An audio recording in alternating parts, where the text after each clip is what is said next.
Hi, hello. We are here with Shay Nicholas, Director of Product Development for amplifiers, Fender amplifiers. Hi, Shane. Hi, hello camera folks. So, can you please tell us a little bit more about your position? What is it that you do for Fender? Well, I am responsible for product development and product life cycle of all amplifiers at Fender Musical Instruments. And some days I'm in front of an Excel spreadsheet looking at sales numbers like this, and other days I'm playing an amplifier to see if it sounds right, testing components, testing things like that.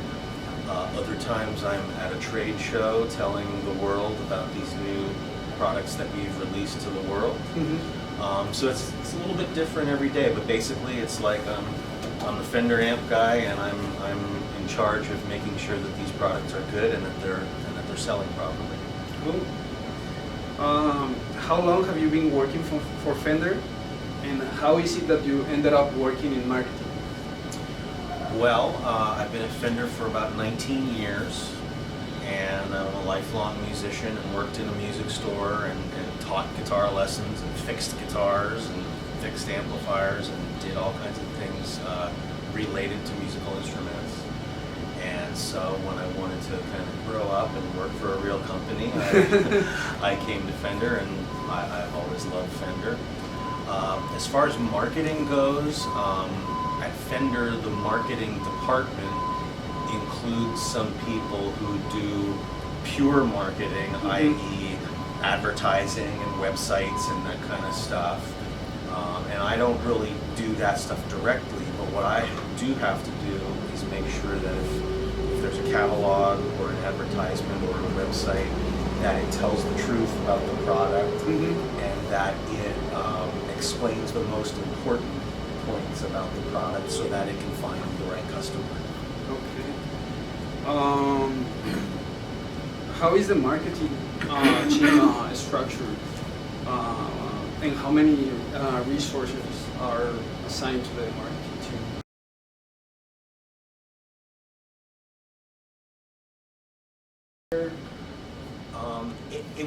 It'd be hard to say how many people for me, because we recently started using more outside agencies. Yeah. So we do some of what they call the assets, which assets is photography, videos,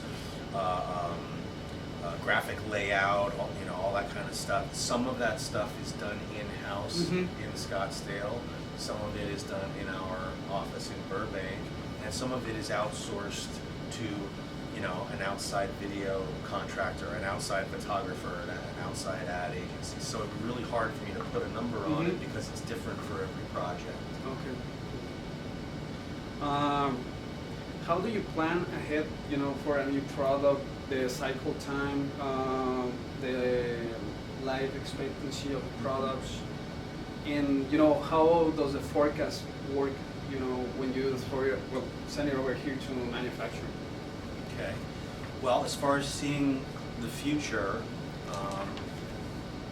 we listen very carefully to what our customers are saying, our dealers, the players, the consumers, the salespeople that are in the field. We take all their feedback and we hear what's hot, what's not. And so sometimes we design and produce a product based on a real need or something that people want that they're asking for. Other times we design and build a product because some new technology is available that's become accessible enough that we can do it in a product. So we make amps now that have digital interfaces with computers, and we have a couple of products that do wireless things, and so it's based on technology that's available to us. Sometimes we have to develop a new product because the technology goes obsolete. Yeah, I know. So it's all over the place. You asked how long does it take? Some products, if they're a variation on something that we've done before, we can go from concept to the store in a year. Mhm. Other projects take many years Yeah. if there's a lot of problems to solve and a lot of engineering things to work out, and sometimes new manufacturing techniques. Yeah, you know, if it's, like the acoustics. yeah, if it's we've never done bent wood Mhm. sides on an amplifier. That's something new that we had to work out the kinks, Mhm. work out the problems, and something like that could take 2 years, 3 years, depending on how complex it is. Yeah. So, and then we have in our guitar amp and bass amp offering, we have about it's like 80 or 90 products, not counting the special edition things that are in different colors and everything. So all of those products, there's always something that isn't selling well anymore, so we get rid of it and do something else, or the technology means that we have to refresh it, or Yeah. market trends. If big amps aren't popular anymore and small amps are very popular, then we're going to add some more small amps Yeah. to the product line. So we have to keep all of this straight, and we generally do a 3-year plan that keeps refreshing every year. So I know right now what amplifiers we will probably release 3 years from now, Mhm. and it could change a little, till we get there, but we definitely have a roadmap in place. Okay. So whenever we are making a new product introduction, what is the best marketing strategy that works, has worked best for you? Like, is it better to go to the dealers, to bring the dealers to the factory, to make commercials, go through the internet and put together web pages, the social media? Well, we do all of that, and at Fender, we've tried to reduce the number of new products a little bit, because in the past, we would sometimes product A and product B, and you don't have enough marketing resources to do a full-blown, what I would call a 5-star launch with videos and artists and advertisements and email blasts and all that kind of stuff. So we pick one or the other Mhm. and put the resources on marketing that one, and then this one would suffer. So what we're trying to do now, whenever possible, is make decisions on if this other thing doesn't deserve the full marketing launch, then maybe we shouldn't launch it. Maybe we should wait, or maybe we put that product on the shelf and think about it another time. But we're trying to get to a point where we don't just launch something and just put it in stores and see what happens. Mhm. The bass breaker amps, which we're launching right now, we have lifestyle photography, we have artist videos, we have all kinds of graphic concepts, we have plans for email blasts, we're in the biggest online retailer print catalogs. It's a 5-star launch. It's everything, social media, you name it. And the organization, especially the people who are in marketing communications, when they get behind a new product like Mhm. that, they really get excited about doing all that stuff. Mm-hmm. The flip side of that would be a product that you just put it in the price list and you just show it to the dealers and that's it. Mm. You mentioned dealers before. We also do, on a really large product launch, like a full family of products, we will show it to some dealers early to get them excited so that they order more, and then you have a better forecast of how many we need to build if we know that they're excited. And then also, those dealers may have a lot of old product in stores that Mhm. they want to move through to make room for the new stuff. Mm-hmm. So all of this NPI process is, if it's done right, it's pretty complicated. No. I hope that answered the question. Yeah, no, pretty good. when you're talking about the markets, you are trying to hit. How do you segregate them? Is it due to the price point, or is it because you are trying to get to the young people, or old musicians, or kind of rock stars? How do you make a product for those different markets? Well, Fender, because it's a 70-year-old company, we do have all of those customers. Yeah. We have the kid in his bedroom who wants to buy an amplifier for $100, and we have the 60-year-old lawyer who has tons of money, who loves Stevie Ray Vaughan or the Beatles or whatever, and he wants to buy high quality product even though maybe that he doesn't play guitar that well. Then you have the working musicians who they have to carry it. They hope it works and doesn't quit on them because they're trying to make money. So we really think about all those different demographics, and when we design a product or when we launch a product concept already, who is the customer? We have a new product here. Who is the customer for this? Well, that's not a beginner. Yeah. So let's not put features in it that are for beginners. It's also not a product that's going to sell for $100. Yeah. It's a much higher end piece.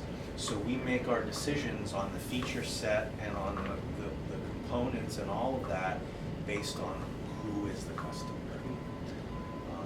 We find our customers everywhere. They call us, they write us, we meet them at trade shows, we talk to the dealers that sell to them. Fender's actually now selling product direct to consumers, so we hear from that. So we hear it from a lot of different angles, and then we try to make a decision on the right product for the customer. Yeah. For you guys over there, we're still using tubes in amplifier, which is a 60, 70-year-old technology. But regarding that, where do you see the Fender amplifier line going? Is it going? I know we're still making a lot of tube amplifiers, but are we going into a digital platform? Is it gonna be something that you can play on your cell phone, on your tablet? Well, guitar players, especially professional guitar players or experienced guitar players, still choose a vacuum tube amplifier for the electric guitar. And I think it's similar to, people are still playing grand pianos. Yeah. People are still playing saxophones and trumpets that are made out of brass. People are still playing accordions that have reeds in them. Yeah. These are instruments that have been popular for 100 years or more. The electric guitar is almost 100 years old.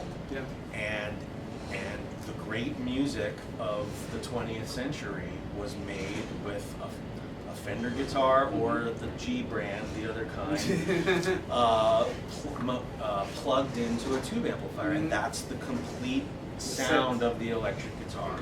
So as long as we can still keep buying tubes, we're going to still keep making tube amplifiers, because I think if the grand piano is still a desirable tool for playing music 100 years later, then I think that the electric guitar and the tube amplifier will still be desirable.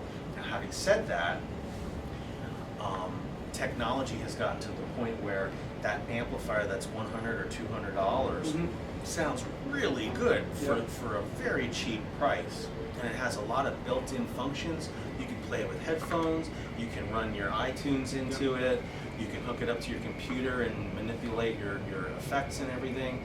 So that's very convenient and very affordable to the vast majority. So we sell more units of those type of amps than we do the vacuum tube amps. But the prices are very low. It's almost like consumer electronics at that point. And then the third wave is people have started plugging guitars into cell phones and tablets and all that. And so Fender's very aware of that. We've partnered with some people and done a few things with those kind of apps, but you're only going to see more from us in that regard because it's not going away. Yeah. So fortunately, we have the strongest brand that could have consumer permission to do all those things. The disadvantage is we have to do all of those things. Yeah, at the same time, right? Yeah, at the same time. Okay. And you know, finally, being a musician, what does it mean for you to work at Fender? Well, I started playing Fender guitars and amps when I was a teenager. A lot of my heroes played Fenders, and I always was attracted to Fender guitars and amps because I felt like they were a really good, solid tool for playing music, and I felt like they were very professional in quality, but there was nothing about them that was fancy. Mm-hmm. Like just me personally, I never liked guitars with gold hardware or amplifiers that have like 37 knobs on them. That's not me. So Fender, you know, good Fender Stratocaster or a Telecaster with a deluxe reverb or a basement or something like that, to me that's the finest that you could get. And I felt that way long before I came to work for the company.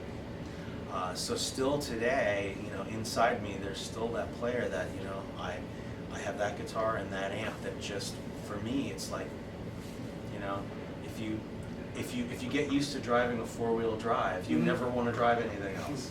If you get used to a Fender guitar and amp, you probably don't want to play anything else. So I'm very honored to work for the company because I was a fan long before I ever worked for Fender. Cool. Well, thank you guys. Thanks a lot, Shane. Thank you, Mauricio. Thank you. All right. See you. All right. Thank you.